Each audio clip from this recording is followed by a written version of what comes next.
H ராஜா ஒரு படத்தில் நடிச்சிருக்கிறாரு. நான் அடங்க மறு அத்துமீறு கும்பலா அப்படின்னு ஒரு போலியா ஒரு மீசை வச்சுக்கிட்டு போலியா ஒரு வீரன். சினிமாவில் தான் எப்படி பேச முடியும்? வெளியே வந்து பேசிப்பாரு. பேச முடியாது. சரி, சினிமாவிலேயாவது எங்களை பற்றி நீங்க பேச வேண்டிய நிலை வந்திருக்க, பேசு. திருமாவளவனை மனசுல வச்சுக்கிட்டு தான் படம் எடுக்கணுங்கிற நிலை உருவாயிருக்குல்ல. திருமாவளவன் மனசை வச்சுக்கிட்டு தான் வசனம் எழுதணுங்கிற நிலை உருவாயிருக்குல்ல.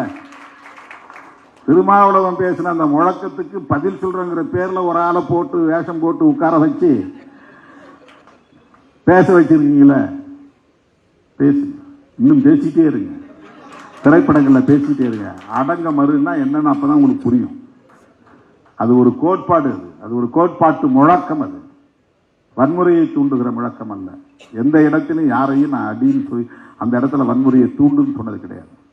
A to B உங்கள் பசியார எங்கள் ருசி பேசும்.